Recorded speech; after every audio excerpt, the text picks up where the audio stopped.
सोचिए, अगर निवेश के वो सारे नियम जो हमें आज तक सिखाए गए हैं वो पूरी तरह से गलत हों तो। आज हम एक ऐसी ही अनोखी इन्वेस्टमेंट स्ट्रैटेजी की पड़ताल कर रहे हैं जो पर्सनल फाइनेंस के बारे में हमारी हर धारणा को कह सकते हैं चुनौती देती है। तो सबसे बड़ा सवाल यही है कि क्या सिर्फ एक ही तरह का इन्वेस्टमेंट सच में दौलत बना सकता है, या फिर ये एक बहुत बड़ा हाई स्टेक जुआ है।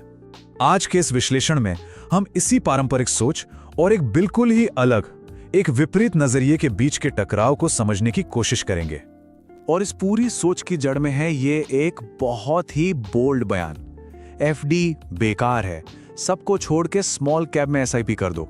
ये रैजी जी का मूल मंत्र है जिनकी कहानी और फिलॉसफी हम आज समझने वाले हैं। ये एक ऐसा दावा है जो सच कहूं तो पहली बार सुनने में ही चौंका देता है। तो चलिए इस दादान दावे के पीछे की कहानी को समझते हैं जो इस पूरी फिलॉसफी को एक आधार देती है।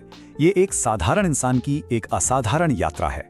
ये है राजू जी, बिहार के एक आम इंसान जिन्होंने एक बहुत ही मामूली सी तनख्वाह को सिर्फ एक सीधे साधे नियम से करोड़ों के पोर्टफोलियो में बदल दिया। उनकी यही आम पृष्ठभूमि इस कहानी को और भी ज्यादा भरोसेमंद बनाती है। तो उनकी 15 साल की ये यात्रा कुछ इस तरह की थी। साल 2001 में जब उनकी तनख्वाह सिर्फ 8,000 रुपए थी, उन्होंने हर महीने 3,000 रुपए की एसआईपी शुरू की। और कमाल की बात यह कि जब भी बाजार गिरता था वो घबराने के बजाय और पैसा डालते थे, यानी एक मुश्त रकम। 15 सालों में उनका कुल इन्वेस्टमेंट पहुंचा 9 लाख रुपए और नतीजा एक शानदार पोर्टफोलियो। और वो नतीजा था पूरे 1.5 करोड़ रुपए। ये नंबर ही अपने आप में उनकी स्ट्रेटेजी की ताकत को दिखाता है कि कैसे छोटे छोटे लेकिन लगातार उठाए गए कदमों से एक बहुत बड़ा नतीजा हासिल किया जा सकता है। अब सवाल ये उठता है कि राजू जी होम लोन या बीमा जैसे पारंपरिक निवेश के तरीकों को बेकार क्यों कहते हैं। चलिए उनके नजरिए से इन चीजों को समझते हैं। जरा 2 रास्तों को देखते हैं। एक रास्ता है एक फ्लैट खरीदने के लिए 25 साल तक 45,000 रुपए की ईएमआई देना, और दूसरा है राजू जी का तरीका, किराए पर रहते हुए 20,000 रुपए हर महीने 25 साल तक एसआईपी में लगाना। और इन दोनों रास्तों का जो नतीजा निकलता है ना, वो वाकई में दिलचस्प है। 25 साल बाद फ्लैट की कीमत मान लीजिए हो जाती है 2 करोड़ रुपए। वहीं वो एसआईपी अगर 15% का रिटर्न भी माने तो वो 6.5 करोड़ रुपए तक पहुंच सकती है। फर्क बिल्कुल साफ है, मतलब सीधा सीधा 4.5 करोड़ रुपए का सरप्लस। और इसी को वो कहते हैं असली फाइनेंशियल फ्रीडम, ईएमआई के बोझ से आजाद होकर दौलत बनाना। अब बात करते हैं इंश्योरेंस की। यहां भी उनका नजरिया बिल्कुल अलग है। वो इसे इन्वेस्टमेंट मानते ही नहीं बल्कि लूट कहते हैं। उनका तर्क यह है कि बीमा पॉलिसियों में जो भारी भरकम मोर्टेलिटी चार्ज कटते हैं वो आपके रिटर्न को खा जाते हैं, और अगर प्रीमियम देना चूक गए तो पॉलिसी ही लैप्स हो जाती है। उनकी राय में सिर्फ एक टर्म प्लान ही काम का है जो कम प्रीमियम में बड़ा कवर देता है, और जो लोग उसके लिए भी क्वालिफाई नहीं कर पाते उन्हें पहले अपनी आमदनी बढ़ाने पर फोकस करना चाहिए। तो अब इस सवाल पर आते हैं कि उनका सारा जोर सिर्फ और सिर्फ स्मॉल कैप म्यूचुअल फंड्स पर ही क्यों है। इसके पीछे एक बहुत ही सिंपल लेकिन पावरफुल लॉजिक है। उनका तर्क बहुत सीधा है। आज की जो छोटी कंपनियां हैं उन्हीं के पास कल की बड़ी कंपनी बनने की सबसे ज्यादा गुंजाइश है। ग्रोथ की सबसे ज्यादा संभावनाएं यहीं पर हैं। लार्ज कैप तो पहले से ही बड़ी बन चुकी हैं।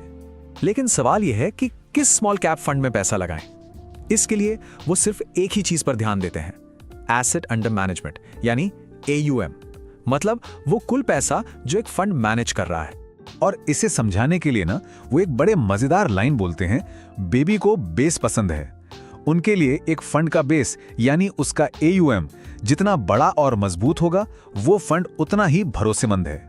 तो फंड चुनने का उनका नियम बहुत ही आसान है। पहला, सिर्फ स्मॉल कैप फंड्स को देखो। दूसरा, उनमें से वो फंड चुनो जिसका AUM सबसे ज्यादा हो, मतलब 5,000 करोड़ से ज्यादा। और तीसरा, बस उसका 10-15 साल का पुराना परफॉर्मेंस रिकॉर्ड चेक कर लो। बस अल्फा बीटा जैसे मुश्किल मैट्रिक्स की उन्हें जरूरत ही महसूस नहीं होती। और इसी वजह से वो नए फंड ऑफर्स यानी NFO से बिल्कुल दूर रहते हैं। उनकी फिलॉसफी है नया 9 दिन पुराना 100 दिन। मतलब वो उन फंड्स पर भरोसा करते हैं जो पुराने हैं, स्थापित हैं और जिनका एक लंबा ट्रैक रिकॉर्ड है। अब देखिए, सिर्फ नियम जान लेना ही काफी नहीं है। इस तरह की एक हाई कन्विक्शन स्ट्रैटेजी को फॉलो करने के लिए एक खास किस्म का माइंडसेट, एक खास तरह की मानसिकता भी चाहिए। तो चलिए अब इन्वेस्टमेंट की साइकोलॉजी पर बात करते हैं। उनका मानना है कि मार्केट क्रैश होता नहीं है, किया जाता है। मतलब वो मानते हैं कि ये बड़े ऑपरेटर्स के द्वारा बनाए गए मौके होते हैं ताकि वो ऊंचे दामों पर बेच सकें और फिर जब सब डरकर बेच रहे हों तब नीचे दामों पर वापस खरीद सकें। तो जब कोई ये मान लेता है तो पूरा नजरिया ही बदल जाता है। मार्केट का गिरना फिर कोई खतरा नहीं लगता, बल्कि एक लिमिटेड टाइम सेल जैसा लगता है, एक डिस्काउंट जैसा, जहां कम कीमत पर ज्यादा यूनिट्स खरीदने का मौका मिलता है। ये डर को अवसर में बदलने वाली बात है। उनकी स्ट्रैटेजी जिंदगी के 2 पड़ावों के हिसाब से रिस्क को भी एडजस्ट करती है। पहला दौर है एक्यूमुलेशन फेज, यानी जब कोई युवा है और पैसा जमा कर रहा है, तब 100% focus high risk high growth यानी स्मॉल कैप्स पर होना चाहिए। और बाद में जब लक्ष्य पूरे हो जाएं और पैसे को इस्तेमाल करने का समय आए, जिसे डिस्ट्रीब्यूशन फेज कहते हैं, तब लार्ज कैप जैसे सुरक्षित विकल्पों की तरफ बढ़ जाना बेहतर है। तो चलिए अब इस पूरी फिलॉसफी को समेटते हैं और देखते हैं कि एक आम परिवार के लिए ये असल में कैसी दिख सकती है। यहाँ एक बहुत ही सिंपल प्लान है। मान लीजिए एक परिवार है जिसमें 2 बच्चे हैं, तो उनके लिए हर बच्चे के भविष्य के लिए 1000 रुपए की स्मॉल कैप SIP, रिटायरमेंट के लिए 2000 रुपए की स्मॉल कैप SIP और बस इमरजेंसी के लिए 4 से 6 महीने के खर्च के बराबर पैसा बैंक FD में। एकदम सरल और सीधा। तो आखिर में हम घूम फिरकर उसी सवाल पर आ जाते हैं, क्या ये आम इंसान के लिए एक क्रांतिकारी स्ट्रैटेजी है या फिर एक खतरनाक जुआ जो डाइवर्सिफिकेशन के सुनहरे नियम को पूरी तरह नजरअंदाज करता है? इसका जवाब शायद हर किसी के लिए उनकी अपनी जोखिम लेने की क्षमता और उनके अपने विश्वास